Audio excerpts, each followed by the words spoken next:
अस्सलाम वालेकुम, सत श्री अकाल और नमस्कार दोस्तों। अहमद रज़ा हाजिर है ਅੱਜ ਪਾਰਟੀਸ਼ਨ ਦੀ ਜਿਹੜੀ ਸੀਰੀਜ਼ ਅਸੀਂ ਸਟਾਰਟ ਕੀਤੀ ਹੈ ਇੰਟਰਵਿਊਜ਼ ਦੀ, ਉਸ ਦੇ ਹਵਾਲੇ ਦੇ ਨਾਲ ਦੁਨੀਆ ਭਰ ਦੇ ਵਿੱਚ ਜਿਹੜੇ ਪੰਜਾਬੀ ਇੰਟੈਲੈਕਚੁਅਲਸ ਹਨ ਉਹਨਾਂ ਨਾਲ ਮੁxtਲਿਫ ਅਸੀਂ ਐਸਪੈਕਟਸ ਤੋਂ ਗੱਲ ਕਰ ਰਹੇ ਹਾਂ ਪਾਰਟੀਸ਼ਨ ਤੇ।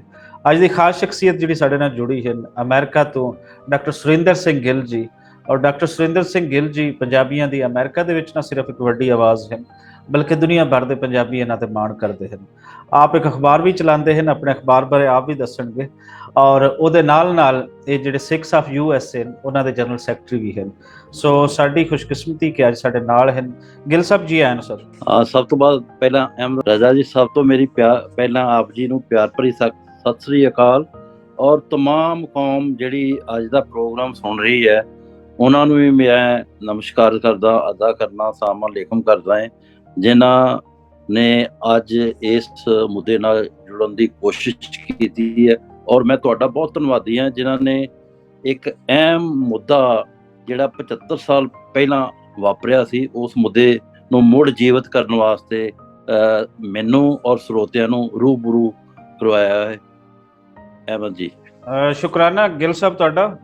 ਬੁਨਿਆਦੀ ਤੌਰ ਤੇ ਜਿਹੜੇ 75 ਸਾਲ ਤੇ ਗੁਜ਼ਰ ਗਿਆ ਪਾਰਟੀਸ਼ਨ ਦੇ, ਲੇਕਿਨ ਅੱਜ ਵੀ ਅਗਰ ਅਸੀਂ ਉਸ ਨੂੰ ਵੇਖੀਏ ਤੇ ਇੰਜ ਲੱਗਦਾ ਹੈ ਜਿਵੇਂ ਕੱਲ ਦੀ ਗੱਲ ਹੈ। ਅਸੀਂ ਆਪਣੇ ਵੱਡਿਆਂ ਦੀ ਅੱਖ ਦੇ ਨਾਲ ਦੇਖੀਏ ਤੇ ਇੰਜ ਲੱਗਦਾ ਹੈ ਜਿਵੇਂ 75 ਸਾਲ ਪੰਜਾਬੀਆਂ ਦੇ ਜੁੱਸਿਆਂ ਦੇ ਵਿੱਚੋਂ ਹੋ ਕੇ ਲੰਘੇ ਹਨ, ਐਵੇਂ ਨਹੀਂ ਲੰਘੇ। ਸੋ ਇਹਦੇ ਨਾਲ ਪੰਜਾਬ ਦੀ ਤਾਰੀਖ ਜੁੜੀ ਹੈ, ਪੰਜਾਬੀ ਇਤਿਹਾਸ ਇਹਦੇ ਨਾਲ ਬਦਲਦਾ ਹੈ।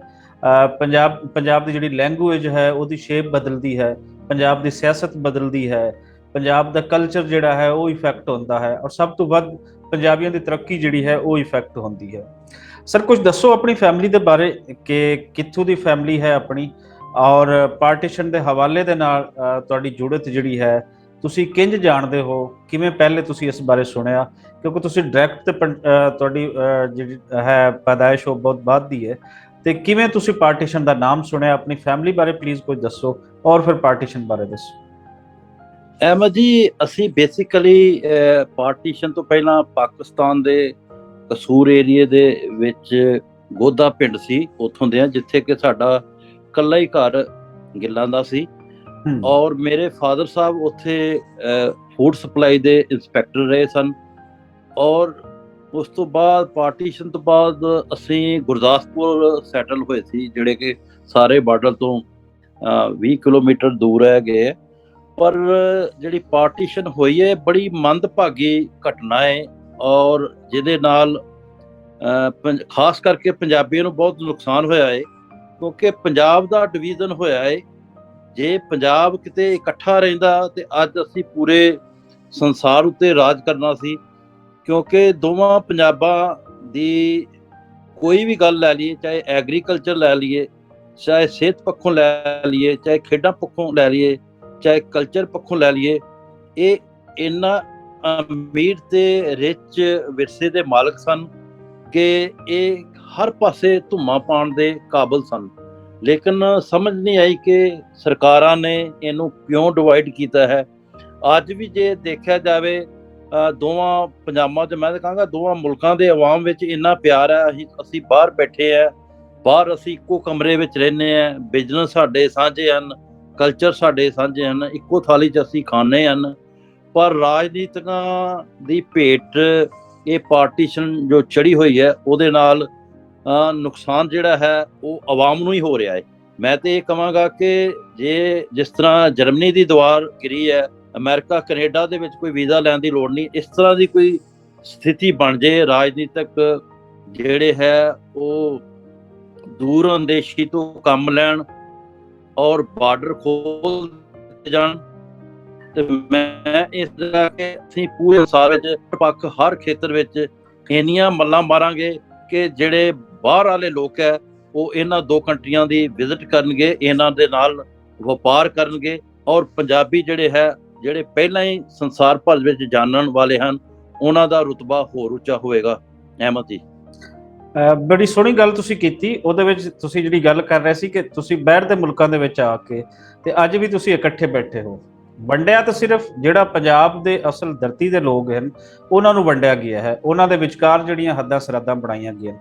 ਗਿੱਲ ਸਾਹਿਬ, ਜਿਹੜੀ ਪੰਜਾਬ ਨੂੰ ਵੰਡ ਤੇ ਦਿੱਤਾ ਗਿਆ ਉਸ ਤੋਂ ਬਾਅਦ ਵੀ ਪੰਜਾਬੀਆਂ ਨੂੰ ਕੋਈ ਚੈਨ ਨਾਲ ਸੁੱਖ ਨਾਲ ਜੀਵਨ ਨਹੀਂ ਦਿੱਤਾ ਗਿਆ।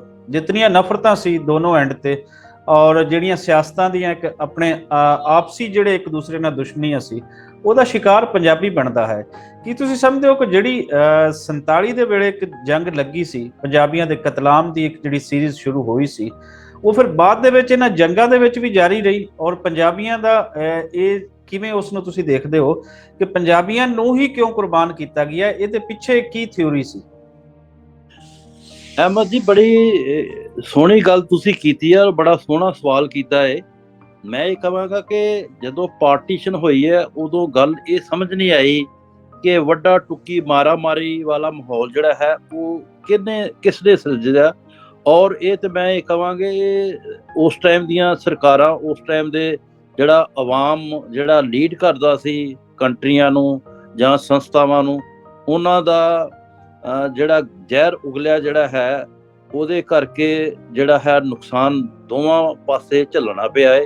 ਔਰ ਕਈਆਂ ਦੇ ਪੁੱਤ ਮਰ ਗਏ, ਕਈਆਂ ਦੇ ਪਿਓ ਮਰ ਗਏ, ਕਈਆਂ ਦੀਆਂ ਮਾਵਾਂ ਮਰ ਗਈਆਂ, ਕਈਆਂ ਦੀਆਂ ਭੈਣਾਂ ਮਰ ਗਈਆਂ, ਕਈ ਪਾਰਟੀਸ਼ਨ ਤੋਂ ਬਾਅਦ ਉਧਰ ਰਹਿ ਗਏ, ਕੋਈ ਇੱਧਰ ਆ ਗਏ।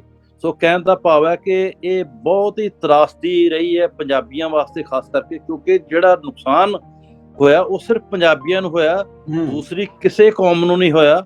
ਔਰ ਪੰਜਾਬੀ ਜਿਹੜੇ ਹੈ ਉਸ ਦੁੱਖ ਨੂੰ ਜਿਹੜਾ ਹੈ ਆਪਣੇ ਹਿਰਦੇ ਵਿੱਚ ਸਮੋਏ ਬੈਠੇ ਹੈ। ਤੁਹਾਨੂੰ ਪਤਾ ਹੋਵੇਗਾ ਕਿ ਕਰਤਾਰਪੁਰ ਕੋਰੀਡੋਰ ਖੁੱਲਣ ਤੋਂ ਬਾਅਦ ਕਿੰਨੀਆਂ ਫੈਮਲੀਆਂ ਜਿਹੜੀਆਂ ਹੈ ਉਹ ਲੋਕੇਟ ਹੋਈਆਂ ਹੈ, ਆਪਸ ਵਿੱਚ ਮਿਲਣ ਦਾ ਪਿਆਰ ਸਤਿਕਾਰ ਬਣਿਆ ਹੈ। ਔਰ ਉਹਦੇ ਨਾਲ ਮੈਂ ਇਹ ਕਹਾਂਗਾ ਕਿ ਸਦ ਭਾਵਨਾ ਦੀ ਇੱਕ ਚਿਣਕ ਜਿਹੜੀ ਹੈ ਉਹ ਪੰਜਾਬੀਆਂ ਵਿੱਚ ਜਾਗੀ ਹੈ। ਔਰ ਇਸ ਨੂੰ ਅੱਗੇ ਤੋਰਨ ਵਾਸਤੇ ਸਰਕਾਰਾਂ ਦਾ ਅਹਿਮ ਰੋਲ ਹੋਰ ਹੋਣਾ ਚਾਹੀਦਾ ਹੈ, ਜਿਹਦੇ ਨਾਲ ਪੰਜਾਬੀਆਂ ਦੇ ਦਿਲ ਜਿੱਤੇ ਜਾਣ। ਔਰ ਸਮੇਂ ਦੀਆਂ ਸਰਕਾਰਾਂ ਸ਼ਾਇਦ ਮੋੜਾ ਪੈ ਕੇ ਕੋਈ ਨਾ ਕੋਈ ਐਸਾ ਐਕਸ਼ਨ ਲੈਣ ਜਿਹਦੇ ਨਾਲ ਹੈ ਕਿ ਦੋਵੇਂ ਪੰਜਾਬ ਜਿਹੜੇ ਹੈ ਆਪਸ ਵਿੱਚ ਮਿਲ ਜੁਲਣ ਲੱਗ ਪਣ। ਅਹਿਮਦ ਜੀ, ਗਿੱਲ ਸਾਹਿਬ, ਤੁਸੀਂ ਪਾਕਿਸਤਾਨ ਆਏ ਵੀ ਹੋ, ਬਾਬਾ ਗੁਰੂ ਨਾਨਕ ਦੇ 550ਵੇਂ ਪ੍ਰਕਾਸ਼ ਪੁਰਬ ਤੇ ਆਏ ਹੋ ਤੁਸੀਂ, ਔਰ ਤੁਸੀਂ ਇੱਥੇ ਜਿਹੜੀ ਪਾਕਿਸਤਾਨ ਦੀ ਰਾਜਨੀਤੀ ਨਾਲ ਜੁੜੀਆਂ ਹੋਈਆਂ ਸ਼ਖਸੀਅਤਾਂ ਹਨ ਉਹਨਾਂ ਦੇ ਨਾਲ ਵੀ ਤੁਹਾਡਾ ਉੱਠਣਾ ਬੈਠਣਾ ਹੋਇਆ।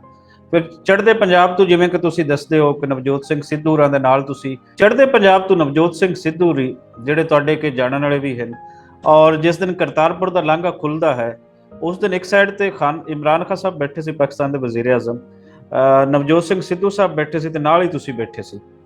ਕੀ ਤੁਸੀਂ ਖਿਆਲ ਕਰਦੇ ਹੋ ਕਿ ਤੁਹਾਡੇ ਜਿਹੇ ਲੋਕ ਜਿਹੜੇ ਹਨ ਉਹ ਜਿਹੜੇ ਦੋਨੋਂ ਮੁਲਕਾਂ ਦੀਆਂ ਜਿਹੜੇ ਲੈ ਕੇ ਚੱਲ ਰਹੇ ਨੇ ਨਾ ਰਿਆਸਤਾਂ ਨੂੰ, ਉਹਨਾਂ ਨੂੰ ਇਹ ਕਹਿਣ ਦੀ ਲੋੜ ਹੈ ਕਿ ਕਰਤਾਰਪੁਰ ਜਿਵੇਂ ਲਾਂਘਾ ਖੁੱਲ੍ਹਿਆ ਹੈ ਇਸ ਤਰੀਕੇ ਹੋਰ ਲਾਂਘੇ ਖੋਲ੍ਹਣ ਦੀ ਲੋੜ ਹੈ? ਜਿਵੇਂ ਕਿ ਤੁਸੀਂ ਦੱਸ ਰਹੇ ਹੋ ਕਿ ਆਵਾਜਾਈ ਜਿਵੇਂ ਵਧੀ ਹੈ ਔਰ ਲੋਕਾਂ ਦਾ ਆਪਸੀ ਮਿਲਾਪ, ਆਪਸੀ ਮੁਹੱਬਤ, ਆਪਸੀ ਪਿਆਰ ਉਹ ਦੁਬਾਰਾ ਤੋਂ ਸਾਨੂੰ ਵੇਖਣ ਨੂੰ ਮਿਲਿਆ। ਬਿਲਕੁਲ ਤੁਹਾਡੀ ਗੱਲ ਸਹੀ ਹੈ ਜੀ। ਦੇਖੋ, ਜਦੋਂ ਕਰਤਾਰਪੁਰ ਕੋਰੀਡੋਰ ਖੁੱਲ੍ਹਿਆ ਹੈ ਔਰ ਪਹਿਲਾ ਜਥਾ ਜਿਸ ਨੂੰ ਲੀਡ ਨਵਜੋਤ ਸਿੰਘ ਸਿੱਧੂ, ਸਾਡੇ ਸਾਬਕਾ ਪ੍ਰਧਾਨ ਮੰਤਰੀ ਮਨਮੋਹਨ ਸਿੰਘ ਔਰ ਉਹ ਹੋਰ ਵੀ ਵੱਡੀਆਂ ਵੱਡੀਆਂ ਸ਼ਖਸੀਅਤਾਂ ਆਈਆਂ ਹੈ, ਇਸ ਤੋਂ ਇਲਾਵਾ ਸੰਸਾਰ ਭਰ ਤੋਂ ਸਿੱਖ ਜਿਹੜੇ ਆ ਉੱਥੇ ਇਕੱਠੇ ਹੋਏ ਆ। ਔਰ ਐਡਾ ਸੋਹਣਾ ਮਾਹੌਲ ਸੀ ਕਿ ਇੰਝ ਲੱਗਦਾ ਸੀ ਕਿ ਅਸੀਂ ਇੱਕੋ ਮੁਲਕ ਦੇ ਵਾਸੀ ਹਾਂ। ਔਰ ਵਧੀਆ ਦਸਤਾਰਾਂ ਸਜਾਈਆਂ, ਪਿਆਰ ਮੁਹੱਬਤ ਦਾ ਪੈਗਾਮ ਜਿਹੜਾ ਆਪਸ ਵਿੱਚ ਆਦਾਨ ਪ੍ਰਦਾਨ ਕਰ ਰਹੇ ਸੀ। ਔਰ ਉਸ ਟਾਈਮ ਮੈਨੂੰ ਯਾਦ ਹੈ ਕਿ ਜਦੋਂ ਅਸੀਂ ਇਮਰਾਨ ਖਾਨ ਨਾਲ ਬੈਠੇ ਸੀ ਤੇ ਉਹ ਬੜੇ ਖੁਸ਼ ਮਹਿਸੂਸ ਹੋ ਰਹੇ ਸੀ। ਔਰ ਉਹ ਚਾਹੁੰਦੇ ਸਨ ਕਿ ਜੇ ਇਹ ਲਾਂਘਾ ਖੁੱਲ੍ਹਿਆ ਹੈ ਇਸੇ ਤਰ੍ਹਾਂ ਵਾਹਗਾ ਬਾਰਡਰ ਵੀ ਜਿਹੜਾ ਹੈ ਉਹ ਖੋਲ੍ਹਿਆ ਜਾਵੇ, ਔਰ ਇਹਦੇ ਨਾਲ ਨਾਲ ਹੁਸੈਨੀ ਵਾਲਾ ਬਾਰਡਰ ਉਹ ਵੀ ਖੋਲ੍ਹਿਆ ਜਾਵੇ, ਤਾਂ ਕਿ ਸਾਡੀਆਂ ਪਿਆਰ ਮੁਹੱਬਤਾਂ ਹੋਰ ਵਧਣ, ਜਿਹੜੀ ਐਮਪਲਾਇਮੈਂਟ ਹੈ ਉਹ ਯੂਥ ਨੂੰ ਮਿਲੇ, ਔਰ ਯੂਥ ਦੇ ਵਿੱਚ ਜਿਹੜੀ ਕੁੜੱਤਣ ਹੈ ਉਹ ਵੀ ਦੂਰ ਹੋਵੇ, ਔਰ ਇਹਦੇ ਨਾਲ ਦੋਵਾਂ ਮੁਲਕਾਂ ਦੀ ਇਕਨੋਮੀ ਜਿਹੜੀ ਹੈ ਉਹ ਵੀ ਉੱਪਰ ਜਾਵੇ। ਇਸ ਤਰ੍ਹਾਂ ਦੀ ਸੋਚ ਲੈ ਕੇ ਇਮਰਾਨ ਸਾਹਿਬ ਤੁਰੇ ਸੀ। ਔਰ ਇਹਦੇ ਨਾਲ ਨਾਲ ਹੀ ਨਵਜੋਤ ਸਿੰਘ ਸਿੱਧੂ ਜਿਹੜੇ ਕਿ ਇਸ ਲਾਂਘੇ ਦੇ ਮੈਂ ਤੇ ਨਾਇਕ ਆਂਗਾ, ਜਿਨ੍ਹਾਂ ਨੂੰ ਇਹ ਸਿਹਰਾ ਜਾਂਦਾ ਹੈ। ਭਾਵੇਂ ਵੱਖ-ਵੱਖ ਜਥੇਬੰਦੀਆਂ ਨੇ ਇਸ ਮੁੱਦੇ ਨੂੰ ਪਿਛਲੇ 30-40 ਸਾਲ ਕੀ 75 ਸਾਲ ਤੋਂ ਚੁੱਕਿਆ ਹੋਇਆ ਸੀ ਕਿ ਇਹ ਲਾਂਘਾ ਖੁੱਲ੍ਹਣਾ ਚਾਹੀਦਾ ਹੈ, ਲੇਕਿਨ ਇਹ ਹੈ ਕਿ ਮੈਂ ਤੁਹਾਨੂੰ ਗੱਲ ਦੱਸਣਾ ਚਾਹੁੰਦਾ ਕਿ ਅਸੀਂ ਵੀ 2000 ਤੋਂ ਇਸ ਲਾਂਘੇ ਨੂੰ ਖੋਲ੍ਹਣ ਦੇ ਵਾਸਤੇ ਇੱਕ ਸੰਸਥਾ ਬਣਾਈ ਸੀ। ਉਸ ਸੰਸਥਾ ਜਿਹੜੀ ਗੁਰੂ ਨਾਨਕ ਮਿਸ਼ਨ, ਜਿਹਦੇ ਚੀਫ ਸਾਡੇ ਉੱਥੋਂ ਕੈਲੀਫੋਰਨੀਆ ਤੋਂ ਸਨ, ਢੀਂਡਸਾ ਸਾਹਿਬ। ਉਸ ਤੋਂ ਬਾਅਦ ਉਹਨਾਂ ਨੇ ਜੌਨ ਮੈਕਡੋਨਲਡ ਨੂੰ ਲਿਆ ਇੱਥੋਂ, ਜਿਹੜੇ ਸਾਬਕਾ UN ਦੇ ਐਂਬੈਸਡਰ ਸੀ, ਔਰ 5 ਮੈਂਬਰੀ ਟੀਮ ਜਿਹਦੇ ਵਿੱਚ ਵਰਲਡ ਬੈਂਕ ਤੋਂ ਗੁਰਚਰਨ ਸਿੰਘ ਸਨ, ਅਮਰ ਸਿੰਘ ਮੱਲੀ ਸਨ, world United Guru Nanak mission ਤੋਂ ਦਾਸ ਸੀ, ਔਰ ਨਿਊ ਜਰਸੀ ਤੋਂ ਸਾਡੇ ਆਤਮਾ ਸਿੰਘ ਜੀ। ਔਰ ਇਹਨਾਂ ਨੇ ਇੱਕ ਕਿਤਾਬਚਾ ਤਿਆਰ ਕੀਤਾ 100 ਪੇਜ ਦਾ, ਔਰ ਉਹ ਕਿਤਾਬਚਾ ਜਿਹੜਾ ਹੈ ਅਸੀਂ ਸਾਰੇ MP MLA ਪ੍ਰਾਈਮ ਮਿਨਿਸਟਰਾਂ ਨੂੰ ਦਿੱਤਾ ਸੀ। ਭਾਵੇਂ ਅੱਜ ਜੋ ਮਰਜ਼ੀ ਲੋਕ ਕਹਿਣ ਕਿ ਲਾਂਘਾ ਅਸੀਂ ਖੋਲ੍ਹਿਆ ਹੈ, ਲੇਕਿਨ ਜਿਹੜੀ ਇਹਦੀ ਬੁਨਿਆਦ ਬਣੀ ਹੈ ਜਾਂ ਇਹਨੂੰ ਬਣਾਇਆ ਗਿਆ, ਉਸੇ ਪੈਟਰਨ ਉਸੇ ਕਿਤਾਬ ਦੇ ਆਧਾਰ ਤੇ ਬਣਾਇਆ ਗਿਆ ਹੈ। ਸੋ ਕਹਿਣ ਦਾ ਭਾਵ ਹੈ ਕਿ ਦੋਵੇਂ ਪਾਸੇ ਸਰਵੇ ਹੋ ਕੇ ਇਹ ਜਿਹੜਾ ਲਾਂਘਾ ਹੈ ਇਹਨੂੰ ਕੌਮ ਨੂੰ ਦਿੱਤਾ ਗਿਆ ਹੈ, ਜਿਸ ਦੀ ਅੱਜ ਬੁਨਿਆਦ ਜਿਹੜੀ ਹੈ ਹਰ ਪੰਜਾਬੀ, ਹਰ ਸਿੱਖ, ਹਰ ਨਾਨਕ ਨਾਮ ਲੇਵਾ ਦੇ ਹਿਰਦੇ 'ਚ ਵਸੀ ਹੈ ਕਿ ਉਸ ਜਗ੍ਹਾ ਕਰਤਾਰਪੁਰ ਸਾਹਿਬ ਦੇ ਦਰਸ਼ਨ ਕਰਕੇ ਜਿਹੜਾ ਹੈ ਉਹ ਆਨੰਦ ਲੈਣ। ਔਰ ਮੈਂ ਇਹਦੇ ਨਾਲ ਫਿਰ ਵੀ ਇੱਕ ਗੱਲ ਕਹਾਂਗਾ ਕਿ ਹੁਣ ਜਿਹੜਾ ਅਗਲਾ ਸਟੈਪ ਹੈ, ਜਿਹੜਾ ਕਿ ਤੁਹਾਡੀ ਸਰਕਾਰ ਨੂੰ ਵੀ ਚਾਹੀਦਾ ਔਰ ਸਾਡੀ ਸਰਕਾਰ ਨੂੰ ਚਾਹੀਦਾ, ਉਹ ਡਰਾਈ ਮੰਡੀ ਜਿਹੜੀ ਹੈ ਉਹ ਲਾਹੌਰ ਦੇ ਵਿੱਚ ਬਣਨੀ ਚਾਹੀਦੀ ਹੈ, ਜਿਹਦੇ ਵਿੱਚ ਸਾਡੇ ਪੰਜਾਬੀ ਆਪਣੀ ਫਸਲ ਜਿਹੜੀ ਹੈ ਉੱਥੇ ਲਿਆ ਕੇ ਵੇਚਣ, ਔਰ ਤੁਹਾਡੀਆਂ ਫਸਲਾਂ ਜਿਹੜੀਆਂ ਹੈ ਉਹ ਇੱਧਰ ਆ ਕੇ ਵੇਚਣ, ਜਿਹਦੇ ਨਾਲ ਵਪਾਰ ਦਾ ਆਦਾਨ ਪ੍ਰਦਾਨ ਹੋਵੇ, ਔਰ ਇਹਦੇ ਨਾਲ ਜਿਹੜੇ ਪਿਆਰ ਵੀ ਵਧੇਗਾ, ਔਰ ਜਿਹੜੀ ਮਨਾਂ ਵਿੱਚ ਕੁੜੱਤਣ ਹੈ ਸਰਕਾਰਾਂ 'ਚ ਉਹ ਵੀ ਦੂਰ ਹੋਵੇਗੀ, ਔਰ ਅਸੀਂ ਫਿਰ ਉਸੇ ਪਲੇਟਫਾਰਮ ਤੇ ਆ ਜਾਵਾਂਗੇ ਜਿਹੜਾ ਕਿ ਪੰਜਾਬੀ ਸੁਪਨਾ ਲੈਂਦੇ ਹਨ ਔਰ ਲੈ ਰਹੇ ਹਨ ਕਿ ਕੋਈ ਨਾ ਕੋਈ ਦਿਨ ਆਏਗਾ, ਇਹ ਵੀਜ਼ਾ ਪ੍ਰਣਾਲੀ ਖਤਮ ਹੋਏਗੀ ਔਰ ਆਵਾਜਾਈ ਜਿਹੜੀ ਹੈ ਉਹ ਆਮ ਵਰਗੀ ਹੋਵੇਗੀ। ਅਹਿਮਦ ਜੀ। ਗਿੱਲ ਸਾਹਿਬ, ਬਿਲਕੁਲ ਇਹ ਹੋਣਾ ਚਾਹੀਦਾ ਹੈ, ਔਰ ਇਹਦੇ ਵਿੱਚ ਜਿਹੜਾ ਪੰਜਾਬੀਆਂ ਦੇ ਦੋਨੋਂ ਪੰਜਾਬਾਂ ਦੇ ਵਿਚਕਾਰ ਟ੍ਰੇਡ ਹੈ ਉਹਦੇ ਤੇ ਹੋਰ ਪਾਬੰਦੀਆਂ ਨਹੀਂ ਲਾਣੀਆਂ ਚਾਹੀਦੀਆਂ। ਇਹਦੇ ਨਾਲ ਨਾ ਸਿਰਫ ਪੰਜਾਬ ਸੌਖਾ ਹੋਏਗਾ, ਦੋਨੋਂ ਮੁਲਕ ਸੌਖੇ ਹੋਣਗੇ, ਆਪਸੀ ਟ੍ਰੇਡ ਜਦੋਂ ਵਧੇਗੀ। ਔਰ ਇਹ ਪੂਰੀ ਦੁਨੀਆ ਦਾ ਅਸੂਲ ਹੈ ਕਿ ਗਵਾਂਢੀਆਂ ਦੇ ਨਾਲ ਟ੍ਰੇਡ ਹੁੰਦੀ ਹੈ, ਉਹਦੇ ਵਿੱਚ ਜਿਹੜੇ ਟੈਕਸਿਸ ਦੀ ਸ਼ਰ੍ਹਾ ਹੈ ਉਹ ਬਹੁਤ ਘਟ ਜਾਂਦੀ ਹੈ, ਔਰ ਲੋਕ ਵੀ ਸੌਖੇ ਹੁੰਦੇ ਨੇ। ਇਹ ਨਹੀਂ ਕਿ ਸਿਰਫ ਸਰਕਾਰਾਂ ਸੌਖੀਆਂ ਹੁੰਦੀਆਂ, ਲੋਕ ਵੀ ਸੌਖੇ ਹੁੰਦੇ ਨੇ। ਅਸੀਂ ਡਿਸਕਸ ਕਰ ਰਹੇ ਹਾਂ ਪਾਰਟੀਸ਼ਨ ਨੂੰ। ਪਾਰਟੀਸ਼ਨ ਦੇ ਅਗਰ ਅਸੀਂ ਦੇਖੀਏ ਸਪੈਸੀਫਿਕ, ਤੇ ਅੱਜ ਤੁਸੀਂ ਲੋਕ ਇਹ ਵੀ ਤੁਸੀਂ ਦੱਸੋਗੇ ਕਿ ਤੁਹਾਡਾ ਚੜ੍ਹਦੇ ਪੰਜਾਬ ਤੋਂ ਅਮਰੀਕਾ ਕਦੋਂ ਜਾਣਾ ਹੋਇਆ ਔਰ ਉੱਥੇ ਤੁਸੀਂ ਕੀ ਕਰਦੇ ਹੋ। ਬਹੁਤ ਸਾਰੇ ਦੋਸਤ ਜਿਵੇਂ ਤੁਸੀਂ ਹੋ, ਹੋਰ ਬਹੁਤ ਸਾਰੇ ਦੋਸਤ ਨੇ ਅਮਰੀਕਾ, ਕੈਨੇਡਾ, ਆਸਟ੍ਰੇਲੀਆ, ਇਹਨਾਂ ਦੇ ਵਿੱਚ ਉਹ ਬੜੀ ਸੌਖੀ ਲਾਈਫ ਗੁਜ਼ਾਰ ਰਹੇ ਔਰ ਉਹਨਾਂ ਦੇਸ਼ਾਂ ਦੀ ਤਰੱਕੀ ਦੇ ਵਿੱਚ ਉਹਨਾਂ ਦਾ ਖਾਸ ਰੋਲ ਹੈ। ਇਹੀ ਰੋਲ ਕਿਆ ਇਹ ਪੰਜਾਬੀ ਇਹ ਵੱਡੇ ਦਿਮਾਗ ਜਿਹੜੇ ਸਨ, ਇਹ ਇੱਥੇ ਪੰਜਾਬ ਦੇ ਅੰਦਰ ਅਗਰ ਰਹਿੰਦੇ, ਇਹ ਵੱਡ ਟੁੱਕ ਨਾ ਹੁੰਦੀ ਔਰ ਇੱਥੇ ਉਹਨਾਂ ਨੂੰ ਤਰੱਕੀ ਦੇ ਚਾਂਸਸ ਮੌਕੇ ਦਿੱਤੇ ਜਾਂਦੇ, ਤੇ ਇਹ ਪੰਜਾਬ ਕਿਵੇਂ ਤਰੱਕੀ ਕਰਦਾ ਜਿਹੜੇ ਦਿਮਾਗਾਂ ਦੀ ਵਜ੍ਹਾ ਤੋਂ ਅੱਜ ਉਹ ਮੁਲਕ ਤਰੱਕੀ ਕਰਕੇ ਬੈਠੇ। ਅਹਿਮਦ ਜੀ, ਬੜਾ ਡੂੰਘਾ ਸਵਾਲ ਕੀਤਾ ਹੈ ਔਰ ਇਹ ਸਵਾਲ ਦੀ ਬੜੀ ਅਹਿਮੀਅਤ ਹੈ। ਇੱਥੇ ਮੈਂ ਇੱਕ ਗੱਲ ਤੁਹਾਡੇ ਸਵਾਲ ਦਾ ਜਵਾਬ ਦੇਣ ਤੋਂ ਪਹਿਲਾਂ ਕਹਿਣਾ ਚਾਹਾਂਗਾ ਕਿ ਸਾਨੂੰ ਪਹਿਲਾਂ ਦੋਵਾਂ ਮੁਲਕਾਂ ਨੂੰ ਆਪਸੀ ਕਲਚਰ ਨੂੰ ਪ੍ਰਮੋਟ ਕਰਨਾ ਚਾਹੀਦਾ ਹੈ, ਪੰਜਾਬੀ ਨੂੰ ਪ੍ਰਮੋਟ ਕਰਨਾ ਚਾਹੀਦਾ ਹੈ, ਸੈਮੀਨਾਰ ਕਰਾਉਣੇ ਚਾਹੀਦੇ ਹੈ, ਔਰ ਸਾਡਾ ਜਿਹੜਾ ਸੱਭਿਆਚਾਰ ਹੈਗਾ ਉਹਨਾਂ ਦਾ ਆਦਾਨ ਪ੍ਰਦਾਨ ਹੋਣਾ ਚਾਹੀਦਾ ਹੈ, ਜਿਹਦੇ ਨਾਲ ਨੇੜਤਾ ਵਧੇਗੀ। ਔਰ ਮੈਨੂੰ ਧਿਆਨ ਹੈ ਕਿ ਤੁਸੀਂ ਇਸ ਪਾਸੇ ਲੱਗੇ ਔਰ ਬੜੀ ਜਲਦੀ ਕੋਈ ਕਾਨਫਰੰਸ ਕਰਾਉਣ ਜਾ ਰਹੇ ਹੋ, ਜਿਹਦੇ ਤੋਂ ਤੁਸੀਂ ਤਮਾਮ ਸੰਸਾਰ ਦੇ ਪੰਜਾਬੀ ਨਾਲ ਪਿਆਰ ਕਰਨ ਵਾਲੇ ਨਾਨਕ ਨਾਮ ਲੇਵਾ ਸੰਗਤਾਂ ਜਿਹੜੀਆਂ ਗੁਰੂ ਘਰਾਂ ਨਾਲ ਲਿੰਕ ਰੱਖਦੀਆਂ ਉਹਨਾਂ ਨੂੰ ਬੁਲਾਉਣ ਜਾ ਰਹੇ ਹੋ, ਔਰ ਉਹ ਪੈਗਾਮ ਜਿਹੜਾ ਹੈ ਪੂਰੇ ਸੰਸਾਰ ਵਿੱਚ ਜਾਵੇਗਾ ਔਰ ਉਹ ਕੁਛ ਨਾ ਕੁਛ ਜ਼ਰੂਰ ਦੋਵਾਂ ਮੁਲਕਾਂ ਨੂੰ ਦੇ ਕੇ ਜਾਏਗਾ। ਪਰ ਇਹਦੇ ਨਾਲ ਹੀ ਮੈਂ ਇਹ ਗੱਲ ਕਹਾਂਗਾ, ਜਿਹੜੀ ਤੁਸੀਂ ਗੱਲ ਕੀਤੀ ਹੈ ਕਿ ਸਾਡੇ ਮੁਲਕਾਂ ਵਿੱਚ ਜੌਬਾਂ ਦੇ ਵਸੀਲੇ ਹੈ ਨਹੀਂ ਹੈ, ਸਾਡੇ ਲੋਕ ਬਾਹਰ ਨੂੰ ਭੱਜਦੇ ਆ, ਬਾਹਰ ਸਟੱਡੀ ਕਰਦੇ ਆ। ਇੱਥੇ ਮੈਂ ਇੱਕ ਗੱਲ ਕਹਿਣਾ ਚਾਹਾਂਗਾ ਕਿ ਸਾਡੇ ਮੁਲਕਾਂ ਵਿੱਚ ਰਿਸੋਰਸਿਸ ਬਹੁਤ ਹਨ, ਲੇਕਿਨ ਸਾਡਾ ਜਿਹੜਾ ਸਰਮਾਇਆ ਹੈ ਉੱਥੋਂ ਦਾ, ਉਹਦੀ ਜਿਹੜੀ ਬੁਨਿਆਦ ਹੈ ਉਹ ਕਰਪਸ਼ਨ ਦੇ ਉੱਤੇ ਬੇਸ ਕਰਦੀ ਹੈ, ਜਿਸ ਕਰਕੇ ਵਿਕਾਸ ਨਹੀਂ ਹੋ ਰਿਹਾ, ਇੰਪਲਾਇਮੈਂਟ ਨਹੀਂ ਆ ਰਹੀ। ਜੇ ਉਹ ਬੁਨਿਆਦ ਕਿਤੇ ਖੁੱਲੇ ਦਿਲ ਨਾਲ ਰਾਜਨੀਤੀ ਐਸਾ ਵਿਕਾਸ ਤੇ ਐਲਾਨ, ਵਸੀਲੇ ਜਿਹੜੇ ਉਹ ਮੁਹੱਈਆ ਕਰਨ, ਚੰਗੀਆਂ ਤਨਖਾਹਾਂ ਦੇਣ, ਔਰ ਜਿਹੜਾ ਸਾਡਾ ਟੈਲੈਂਟ ਹੈ ਪੂਰੇ ਵਰਲਡ ਵਿੱਚ ਮਸ਼ਹੂਰ ਹੈ, ਜਿਸ ਕਰਕੇ ਸਾਡੇ ਟੈਲੈਂਟ ਨੂੰ ਵੱਖ-ਵੱਖ ਮੁਲਕਾਂ ਵਾਲੇ ਚੈਨਲਾਈਜ਼ ਕਰ ਰਹੇ ਆ ਔਰ ਆਪਣੇ ਮੁਲਕਾਂ 'ਚ ਉਹਨਾਂ ਨੂੰ ਵਰਤ ਰਹੇ ਆ। ਇੱਥੇ ਮੈਂ ਇੱਕ ਗੱਲ ਕਹਿਣਾ ਚਾਹਾਂਗਾ ਕਿ ਅਮਰੀਕਾ ਦੇ ਵਿੱਚ ਵੀ ਪਾਕਿਸਤਾਨ ਤੇ ਹਿੰਦੁਸਤਾਨ ਦੇ ਡਾਕਟਰ ਟੌਪ ਦੀਆਂ ਪੋਸਟਾਂ ਤੇ ਬੈਠੇ ਆ, ਈਵਨ ਨਾਸਾ ਦੀਆਂ ਟੌਪ ਦੀਆਂ ਪੋਸਟਾਂ ਤੇ ਬੈਠੇ ਆ, ਕਿਉਂਕਿ ਉਹ ਬ੍ਰੇਨੀ ਹੈ, ਉਹਨਾਂ ਦਾ ਜਿਹੜਾ ਟੈਲੈਂਟ ਹੈ ਉਹਨੂੰ ਰੈਕੋਗਨਾਈਜ਼ ਇੱਥੇ ਕੀਤਾ ਜਾ ਰਿਹਾ ਹੈ। ਉਹ ਸਾਡੇ ਮੁਲਕਾਂ ਦੇ ਵਿੱਚ ਜਿਹੜਾ ਹੈ ਉਹਨਾਂ ਦਾ ਟੈਲੈਂਟ ਰੈਕੋਗਨਾਈਜ਼ ਨਹੀਂ ਹੋ ਰਿਹਾ, ਇਸੇ ਕਰਕੇ ਕੋਈ ਆਸਟ੍ਰੇਲੀਆ ਜਾ ਰਿਹਾ, ਕੋਈ ਇੰਗਲੈਂਡ ਜਾ ਰਿਹਾ, ਕੋਈ ਜਰਮਨ ਜਾ ਰਿਹਾ, ਕੋਈ ਕੈਨੇਡਾ ਜਾ ਰਿਹਾ, ਕੋਈ ਅਮਰੀਕਾ ਜਾ ਰਿਹਾ ਹੈ। ਮੈਂ ਤੁਹਾਡੇ ਮਾਧਿਅਮ ਨਾਲ ਸਰਕਾਰਾਂ ਨੂੰ ਬੇਨਤੀ ਕਰਾਂਗਾ ਕਿ ਜਿੰਨੇ ਵੀ ਸਾਡੇ ਵਿਦਿਆਰਥੀ ਟੌਪ ਕਰਦੇ ਆ, ਪਹਿਲੀਆਂ 5-7 ਪੋਜੀਸ਼ਨਾਂ ਆਉਂਦੀਆਂ, ਉਹਨਾਂ ਨੂੰ ਬਿਲਕੁਲ ਬਾਹਰ ਨਾ ਜਾਣ ਦਿੱਤਾ ਜਾਵੇ, ਉਹਨਾਂ ਨੂੰ ਚੰਗੀਆਂ ਨੌਕਰੀਆਂ ਉੱਥੇ ਦਿੱਤੀਆਂ ਜਾਣ ਤਾਂ ਕਿ ਸਾਡਾ ਮੁਲਕ ਜਿਹੜਾ ਹੈ ਉਹ ਵਿਕਾਸ ਦੀ ਲਕੀਰ ਤੇ ਪੱਕਾ ਹੋਵੇ ਔਰ ਉੱਥੇ ਰਹਿ ਕੇ ਉਹ ਆਪਣੇ ਮੁਲਕ ਦੇ ਬਾਰੇ ਬਿਹਤਰੀ ਕਰ ਸਕੇ। ਮੈਂ ਤੇ ਇਹੀ ਗੱਲ ਕਵਾਂਗਾ। ਅਹਿਮਦ ਜੀ, ਬਹੁਤ ਸੋਹਣੀ ਗੱਲ, ਔਰ ਇਹ ਹੱਕੀ ਗੱਲ ਵੀ ਹੈ ਕਿ ਇੱਥੇ ਰਿਸੋਰਸਿਸ ਹੀ ਨਹੀਂ ਹਨ। ਇੱਥੇ ਕਰਨ ਨੂੰ ਲੋਕ ਇੱਥੇ ਵੀ ਕਰ ਸਕਦੇ ਨੇ, ਲੇਕਿਨ ਇੱਥੇ ਉਹ ਅਪਰਚੁਨਿਟੀਜ਼ ਹੀ ਨਹੀਂ ਦਿੱਤੀਆਂ ਜਾਂਦੀਆਂ। ਸੋ ਇੱਥੇ ਉਹ ਅਪਰਚੁਨਿਟੀਜ਼ ਦੇ ਪਿੱਛੇ, ਰਿਸੋਰਸਿਸ ਪੈਦਾ ਕਰਨ ਦੇ ਪਿੱਛੇ ਉਹ ਦਿਮਾਗ ਇੱਥੇ ਹੋਣੇ ਚਾਹੀਦੇ ਸੀ, ਜਿਹੜੇ ਸਿਰਫ ਵਨ ਸਾਈਡਡ ਚੀਜ਼ਾਂ ਨੂੰ ਸੋਚਦੇ ਹਨ ਔਰ ਉਹ ਆਪਣੇ ਸਿਰਫ ਫਾਇਦੇ ਲਈ ਸੋਚਦੇ ਹਨ। ਜਿੱਥੇ ਤੁਸੀਂ ਬੈਠੇ ਹੋ ਉੱਥੇ ਸਾਰੇ ਇਨਸਾਨਾਂ ਲਈ ਸੋਚਿਆ ਜਾਂਦਾ ਹੈ, ਪੂਰੀ ਰਿਆਸਤ ਲਈ ਸੋਚਿਆ ਜਾਂਦਾ ਹੈ। ਅੱਗੇ ਹੁਣ ਅਸੀਂ ਚੱਲਦੇ ਹਾਂ ਤੇ ਪਾਰਟੀਸ਼ਨ ਨੂੰ ਜਿਵੇਂ ਅਸੀਂ ਡਿਸਕਸ ਕਰ ਰਹੇ ਹਾਂ, ਹੁਣ 75 ਸਾਲ ਜਿਵੇਂ ਕਿ ਸ਼ੁਰੂ ਦੇ ਵਿੱਚ ਅਸੀਂ ਕਿਹਾ 75 ਸਾਲ ਲੰਘ ਗਏ, ਹੁਣ ਕੀ ਕਰਨ ਵਾਲੇ ਕੰਮ ਹਨ ਉਹਨਾਂ 75 ਸਾਲ ਗੁਜ਼ਰਨ ਦੇ ਬਾਅਦ, ਜਿਹੜੇ ਅਸੀਂ ਅੱਜ ਵੀ ਕਰ ਲਈਏ ਤੇ ਉਹ ਦੁੱਖ ਦਰਦ ਪੁਰਾਣਾ ਜਿਹੜਾ ਹੈ ਉਹ ਸ਼ਾਇਦ ਕੁਝ ਘਟ ਜਾਵੇ ਔਰ ਪੰਜਾਬ ਆਪਣਾ ਜਿਹੜਾ ਸ਼ਾਈਨਿੰਗ ਪੰਜਾਬ ਸੀ, ਮਹਾਰਾਜਾ ਰਣਜੀਤ ਸਿੰਘ ਨੇ ਜਿਹਦੀਆਂ ਬੁਨਿਆਦਾਂ ਬਣਾਈਆਂ ਸੀ, ਔਰ ਉਸ ਤੋਂ ਪਹਿਲੇ ਇੱਥੇ ਸਾਡੇ ਸੂਫੀ ਸਾਹਿਬਾਨ ਔਰ ਗੁਰੂ ਸਾਹਿਬਾਨ ਨੇ ਲੋਕਾਂ ਨੂੰ ਜੀਣਾ ਦੱਸਿਆ ਸੀ ਕਿ ਤੁਸੀਂ ਕਿਵੇਂ ਮਿਲ ਕੇ ਜੀ ਸਕਦੇ ਹੋ, ਕਿਵੇਂ ਉਸ ਦੁਬਾਰਾ ਪੰਜਾਬ ਵੱਲ ਅਸੀਂ ਵੱਧ ਸਕਦੇ ਹਾਂ।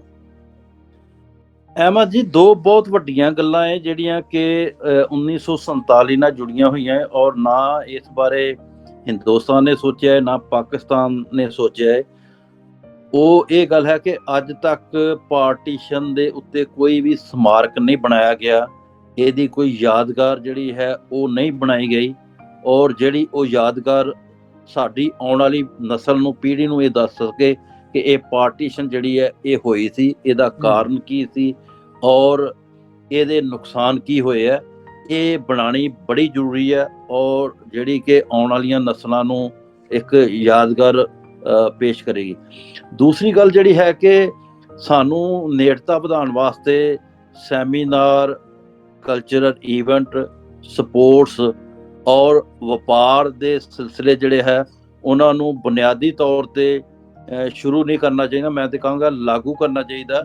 ਜਦੋਂ ਵੀ ਅੱਜ ਸਾਡੀ ਟਾਕ ਜਦੋਂ ਵੀ ਕੋਈ ਸੁਣੇ ਔਰ ਉਹ ਆਪਣੇ ਆਪਣੇ ਮੁਲਕ ਉੱਤੇ ਪ੍ਰੈਸ਼ਰ ਪਾਏ ਕਿ ਜੇ ਦੂਜੀਆਂ ਕੰਟਰੀਆਂ ਦੇ ਵਿੱਚ ਵੀਜ਼ੇ ਨਹੀਂ ਹੈ, ਹੁਣ ਤੁਸੀਂ ਦੇਖੋ ਅਮਰੀਕਾ ਜਿਹੜਾ ਹੈ ਇਹ 100 ਮੇਰੇ ਖਿਆਲ 67 ਕੰਟਰੀਆਂ ਦੇ ਵਿੱਚ ਜਾਣ ਵਾਸਤੇ ਇਹਨਾਂ ਨੂੰ ਵੀਜ਼ੇ ਦੀ ਲੋੜ ਨਹੀਂ ਹੈ। ਔਰ ਜੇ ਇਸੇ ਤਰ੍ਹਾਂ ਪਾਕਿਸਤਾਨ ਕਹਦੇ ਹਿੰਦੁਸਤਾਨ ਵਾਲਿਆਂ ਨੂੰ ਵੀਜ਼ਾ ਲੈਣ ਦੀ ਲੋੜ ਨਹੀਂ, ਹਿੰਦੁਸਤਾਨ ਕਹਿੰਦਾ ਪਾਕਿਸਤਾਨ ਵਾਲਿਆਂ ਨੂੰ ਵੀਜ਼ਾ ਲੈਣ ਦੀ ਲੋੜ ਨਹੀਂ, ਔਰ ਜੇ ਇਹ ਚੀਜ਼ ਖੁੱਲ ਜੇ ਇਹਦੇ ਨਾਲ 1947 ਦਾ ਜਿਹੜੀ ਤਰਾਸਦੀ ਹੈ ਜਾਂ ਦੁੱਖ ਹੈ ਉਹ ਵੀ ਜਿਹੜਾ ਹੈ ਖਤਮ ਹੋ ਜਾਏਗਾ, ਪਿਆਰ ਵਧੇਗਾ, ਭਾਈਚਾਰਾ ਵਧੇਗਾ ਔਰ ਰਿਸ਼ਤੇ ਨਾਤੇ ਵੀ ਜਿਹੜੇ ਹੈ ਉਹ ਜੁੜਨਗੇ। ਇਹ ਸਾਰੀਆਂ ਲੜਾਈਆਂ ਜਿਹੜੀਆਂ ਹਨ ਇਹ ਰਾਜਨੀਤਿਕ ਹਨ, ਕੁਰਸੀ ਦੀਆਂ ਲੜਾਈਆਂ ਹਨ ਔਰ ਕੌਮ ਨੂੰ, ਆਵਾਮ ਨੂੰ ਜਿਹੜਾ ਹੈ ਉਹ ਮਿਸਗਾਈਡ ਕਰਨ ਦੇ ਵਸੀਲੇ ਹਨ ਔਰ 1947 ਦਾ ਦਰਦ ਜਿਹੜਾ ਇਹ ਸਦਾ ਹੀ ਰਹਿਣਾ ਹੈ, ਜਿਵੇਂ ਸਾਡਾ 84 ਦਾ ਦਰਦ ਜਿਹੜਾ ਹੈ ਉਹ ਹੈਗਾ ਹੈ। ਪਰ ਇਸ ਦਰਦ ਨੂੰ ਇਹ ਰਾਜਨੀਤਿਕ ਜਿਹੜੇ ਹੈ ਇਹ ਸਾਰਥਕ ਰੂਪ ਨਾਲ ਲੈਣ ਔਰ ਆਵਾਮ ਨੂੰ ਜੋੜਨ। ਔਰ ਮੈਂ ਇਹ ਤੇ ਕਹਾਂਗਾ ਵੀ ਆਉਂਦੇ ਸਮੇਂ ਦੇ ਵਿੱਚ ਜਿਵੇਂ ਕਰਤਾਰਪੁਰ ਕੋਰੀਡੋਰ ਖੁੱਲਿਆ, ਇਸੇ ਤਰ੍ਹਾਂ ਦੋ ਲਾਂਘੇ ਹੋਰ ਖੋਲ ਦਿੱਤੇ ਜਾਣ ਔਰ ਮੇਰਾ ਖਿਆਲ ਹੈ ਕਿ ਆਪਣੇ ਆਪ ਹੀ ਜਿਹੜਾ ਹੈ ਆਵਾਮ ਪਿਆਰ, ਸਤਿਕਾਰ ਤੇ ਮੁਹੱਬਤ ਵੱਲ ਵਧੇਗਾ। ਅਹਿਮਦ ਜੀ, ਬਹੁਤ ਬੁਨਿਆਦੀ ਔਰ ਬਹੁਤ ਮੁੱਢਲੀਆਂ ਔਰ ਬਹੁਤ ਸੋਹਣੀਆਂ ਗੱਲਾਂ, ਤੇ ਗੱਲਬਾਤ ਤੁਹਾਡੇ ਨਾਲ ਹਮੇਸ਼ਾ ਕਰਦੇ ਰਵਾਂਗੇ। ਸਾਡੀ ਕੋਸ਼ਿਸ਼ ਹੋਏਗੀ ਕਿ ਮਹੀਨੇ ਦੇ ਵਿੱਚ ਇੱਕ ਦਫਾ ਤੁਹਾਨੂੰ ਆਨਲਾਈਨ ਲਿਆ ਜਾਵੇ ਔਰ ਮੁਖਤਲਿਫ ਮੁੱਦਿਆਂ ਤੇ ਗੱਲਬਾਤ ਅਸੀਂ ਕੀਤਾ ਕਰੀਏ। ਤੇ ਤੁਹਾਡਾ ਸ਼ੁਕਰੀਆ ਸਰ, ਤੁਸੀਂ ਟਾਈਮ ਦਿੱਤਾ। ਤੁਸੀਂ ਕੋਈ ਗੱਲ ਜਿਹੜੀ ਕੋਈ ਤੁਹਾਡੇ ਦਿਲ ਦੀ ਹੈ, ਵੈਸੇ ਤਾਂ ਤੁਸੀਂ ਸਾਰੀਆਂ ਆਪਣੇ ਦਿਲ ਦੀਆਂ ਗੱਲਾਂ ਹੀ ਕਰ ਰਹੇ ਹੋ, ਕਿਉਂਕਿ ਤੁਹਾਡੀ ਬਾਡੀ ਲੈਂਗੁਏਜ ਵੀ ਦੱਸ ਰਹੀ ਹੈ, ਤੁਹਾਡੇ ਸ਼ਬਦ ਵੀ ਦੱਸ ਰਹੇ ਹਨ ਕਿ ਤੁਹਾਡੀਆਂ ਇਹ ਗੱਲਾਂ ਉਹ ਉਹਨਾਂ ਲੋਕਾਂ ਦੀਆਂ ਨਹੀਂ ਹਨ ਜਿਹੜੇ ਸਿਰਫ ਕੁਝ ਰਟੀਆਂ ਰਟਾਈਆਂ ਗੱਲਾਂ ਹੁੰਦੀਆਂ ਨੇ ਉਹ ਬਿਆਨ ਕਰ ਦਿੰਦੇ ਨੇ। ਇਹ ਗੱਲਾਂ ਅੰਦਰੋਂ ਨਿਕਲ ਰਹੀਆਂ ਹਨ ਔਰ ਉਹਨਾਂ ਲੋਕਾਂ ਦੀ ਤਲਾਸ਼ ਹੁੰਦੀ ਜਿਹੜੇ ਆਪਣੇ ਅੰਦਰ ਤੋਂ ਬੋਲਦੇ ਨੇ। ਔਰ ਯਕੀਨਨ ਜਿਨ੍ਹਾਂ ਦੀ ਸੋਚ ਔਰ ਜਿਨ੍ਹਾਂ ਦੇ ਸ਼ਬਦ ਉਹ ਇੱਕ ਹੁੰਦੇ ਨੇ, ਉਹੀ ਸਮਾਜ ਦੇ ਵਿੱਚ ਕੁਝ ਕੰਟਰੀਬਿਊਟ ਕਰ ਸਕਦੇ ਨੇ। ਤੁਹਾਡੇ ਨਾਲ ਗੱਲਬਾਤ ਕਰਕੇ ਬਹੁਤ ਚੰਗਾ ਲੱਗਾ। ਮੈਂ ਅਖੀਰ ਤੇ ਅਹਿਮਦ ਜੀ ਇਹ ਕਹਿਣਾ ਚਾਹਾਂਗਾ ਕਿ ਸਾਡੀ ਨੌਜਵਾਨ ਪੀੜ੍ਹੀ ਜਿਹੜੀ ਹੈ ਉਹ ਵਿਸਰੀ ਹੋਈ ਹੈ, ਔਰ ਨੌਜਵਾਨ ਪੀੜ੍ਹੀ ਦੇ ਵਾਸਤੇ ਕੋਈ ਵਸੀਲੇ ਕਰਨੇ ਪੈਣਗੇ ਜਿਨ੍ਹਾਂ ਦਾ ਆਦਾਨ ਪ੍ਰਦਾਨ ਦੋਵਾਂ ਮੁਲਕਾਂ ਨਾਲ ਕੀਤਾ ਜਾਵੇ, ਔਰ ਉਹਨਾਂ ਨੂੰ ਜਿਹੜਾ ਹੈ ਕੋਈ ਪਲੇਟਫਾਰਮ ਇਸ ਤਰ੍ਹਾਂ ਦਾ ਦਿੱਤਾ ਜਾਵੇ ਕਿ ਜਿਹੜਾ ਨੌਜਵਾਨ ਪੀੜ੍ਹੀ ਹੈ ਆਪਸ ਵਿੱਚ ਮਿਲ ਕੇ, ਔਰ ਕਿਉਂਕਿ ਜਿਹੜਾ ਭਵਿੱਖ ਹੈ ਉਹ ਨੌਜਵਾਨ ਪੀੜ੍ਹੀ ਦੇ ਹੱਥ ਵਿੱਚ ਹੈ, ਜੇ ਉਹਨਾਂ ਨੂੰ ਅਸੀਂ ਮੌਕੇ ਦਿਆਂਗੇ ਤੇ ਮੈਂ ਇਹ ਦੱਸਾਂਗਾ ਕਿ ਇਹਨਾਂ ਦੋਵਾਂ ਮੁਲਕਾਂ ਦੀ ਜਿਹੜੀ ਆਪਸੀ ਮੁਹੱਬਤ ਹੈ ਉਹ ਚਾਰ ਚੰਨ ਲਾਵੇਗੀ। ਇਹਨਾਂ ਸ਼ਬਦਾਂ ਦਾ ਮੈਂ ਬਹੁਤ ਬਹੁਤ ਧੰਨਵਾਦ। ਗਿੱਲ ਸਾਹਿਬ, ਅਗਰ ਇਹ ਕਰਤਾ ਜਾਵੇ, ਇਹ ਅਪਰਚੁਨਿਟੀ ਦੇ ਦਿੱਤੀ ਜਾਵੇ ਕਿ ਲਹਿੰਦੇ ਪੰਜਾਬ ਦੇ ਬੱਚਿਆਂ ਨੂੰ ਚੜ੍ਹਦੇ ਪੰਜਾਬ ਦੇ ਵਿੱਚ ਉੱਥੇ ਪੜ੍ਹਨ ਦਾ ਹੱਕ ਦੇ ਦਿੱਤਾ ਜਾਵੇ ਔਰ ਉੱਥੋਂ ਦੇ ਬੱਚਿਆਂ ਨੂੰ ਇੱਥੋਂ ਦੇ ਦਿੱਤਾ ਜਾਵੇ, ਹੋਰ ਕੁਝ ਨਹੀਂ ਵੀ ਹੁੰਦਾ ਤੇ ਸਟੱਡੀ ਬੇਸ ਤੇ ਉਹਨਾਂ ਦਾ ਜਿਹੜਾ ਹੈ ਉਹ ਵੀਜ਼ਾ ਲਾਇਆ ਜਾਵੇ ਔਰ ਇੱਕ ਦੂਸਰੇ ਦੀ ਯੂਨੀਵਰਸਿਟੀਆਂ ਦੇ ਵਿੱਚ ਪੜ੍ਹਨ। ਔਰ ਇਹ ਸਿਰਫ ਇਕੱਲੇ ਪੰਜਾਬ ਦੀ ਗੱਲ ਨਾ ਹੋਵੇ, ਪੂਰੇ ਇੰਡੀਆ ਔਰ ਪਾਕਿਸਤਾਨ ਦੀ ਗੱਲ ਹੋਵੇ, ਦੋਨੋਂ ਮੁਲਕਾਂ ਦੀ ਗੱਲ ਹੋਵੇ। ਇਹਦੇ ਨਾਲ ਜਿਹੜੀ ਯੂਥ ਹੈ, ਜਿਨ੍ਹਾਂ ਦੇ ਆਉਣ ਵਾਲੇ, ਜਿਨ੍ਹਾਂ ਨੇ ਆਪਣੇ ਸਾਰਾ ਕੁਝ ਸੰਭਾਲਣਾ ਹੈ, ਸਾਰੀਆਂ ਪੋਸਟਾਂ ਤੇ ਬੈਠਣਾ ਹੈ, ਉਹਨਾਂ ਦੀ ਜ਼ਿਹਨ ਸਾਜ਼ੀ ਵੀ ਹੋ ਜਾਂਦੀ। ਕਿਉਂਕਿ ਹੁਣ ਇੰਡੀਆ ਔਰ ਪਾਕਿਸਤਾਨ ਨੂੰ ਇਤਨਾ ਵਕ ਕਰਕੇ ਵਿਖਾਇਆ ਗਿਆ ਹੈ ਕਿ ਇੱਥੋਂ ਦੀ ਯੂਥ ਕੋਲ ਤੁਸੀਂ ਇੰਡੀਆ ਦਾ ਨਾਮ ਲਓ ਜਾਂ ਇੰਡੀਆ ਦੀ ਯੂਥ ਕੋਲ ਪਾਕਿਸਤਾਨੀ ਯੂਥ ਦਾ ਨਾਮ ਲਓ, ਕਿਸੇ ਆਮ ਬੰਦੇ ਦਾ ਨਾਮ ਲਵੋ ਤੇ ਉਹਦੇ ਕਰੀਬ ਇੱਕ ਕਿਸੇ ਹੋਰ ਇਨਸਾਨ ਦਾ ਜ਼ਿਕਰ ਨਹੀਂ ਹੋ ਰਿਹਾ ਹੋਵੇਗਾ, ਕਿਸੇ ਹੋਰ ਮਖਲੂਕ ਦਾ ਜ਼ਿਕਰ ਹੋ ਰਿਹਾ। ਬਿਲਕੁਲ ਮੈਂ ਤੁਹਾਡੀ ਗੱਲ ਨਾਲ ਸਹਿਮਤ ਹਾਂ ਕਿ ਜੇ ਸਿੱਖਿਆ ਦਾ ਆਦਾਨ ਪ੍ਰਦਾਨ ਹੋ ਜੇ, ਉਹਦੇ ਨਾਲ ਯੂਥ ਜਿਹੜਾ ਹੈ ਉਹਦੇ ਵਿੱਚ ਨੇੜਤਾ ਵੀ ਆਏਗੀ ਔਰ ਆਪਸੀ ਪਿਆਰ ਵੀ ਵਧੇਗਾ।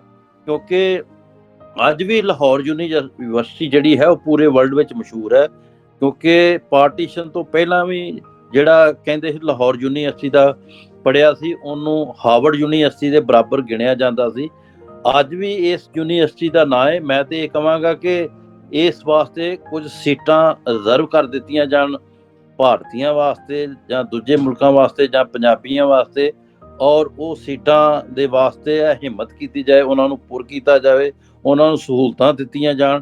ਤੇ ਮੈਂ ਤੇ ਇਹ ਸਮਝਾਂਗਾ ਕਿ ਇਹ ਜਿਹੜਾ ਤੁਹਾਡਾ ਸਿੱਖਿਆ ਦਾ ਆਦਾਨ ਪ੍ਰਦਾਨ ਹੈ ਇਹ ਬਿਹਤਰੀ ਵੱਲ ਕਦਮ ਚੁੱਕੇਗਾ ਔਰ ਆਵਾਮ ਜਿਹੜਾ ਹੈ, ਯੂਥ ਜਿਹੜਾ ਹੈ ਉਹ ਬੁਨਿਆਦੀ ਜਿਹੜੀਆਂ ਗੱਲਾਂ ਹੈ ਉਹਨਾਂ ਨਾਲ ਜੁੜੇਗਾ।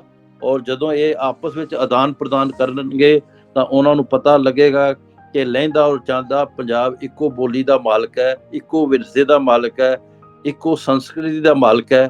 ਔਰ ਅਸੀਂ ਰਾਜਨੀਤਾਂ ਦੇ ਭੇਟ ਚੜ੍ਹੇ ਹੋਏ ਹਾਂ, ਪਰ ਇਹ ਜਿਹੜਾ ਸਿਲਸਿਲਾ ਐਜੂਕੇਸ਼ਨ ਦਾ ਸ਼ੁਰੂ ਕਰਕੇ ਇਹਨਾਂ ਨੇ ਦੁਬਾਰਾ ਰੂਹ ਜਿਹੜੀ ਹੈ ਉਹਨੂੰ ਤਾਜ਼ਾ ਕੀਤਾ ਹੈ। ਅਹਿਮਦ ਜੀ, ਬਹੁਤ ਸ਼ੁਕਰੀਆ, ਦਿਲੀ ਸ਼ੁਕਰਾਨਾ ਗਿੱਲ ਸਾਹਿਬ, ਤੁਸੀਂ ਟਾਈਮ ਕੱਢਿਆ ਔਰ ਇਤਨੀਆਂ ਸੋਹਣੀਆਂ ਗੱਲਾਂ ਸਾਡੇ ਵੇਖਣ ਵਾਲਿਆਂ ਵਾਸਤੇ ਦਿੱਤੀਆਂ। ਪੂਰੀ ਆਸ ਕਰਦੇ ਹਾਂ ਕਿ ਅੱਗੇ ਤੋਂ ਵੀ ਤੁਹਾਡੇ ਨਾਲ ਗੱਲਬਾਤ ਹੁੰਦੀ ਰਹੇ ਇਹਨਾਂ ਖਾਸ ਮੁੱਦਿਆਂ ਤੇ। ਬਹੁਤ ਬਹੁਤ ਧੰਨਵਾਦ। Thank you very much.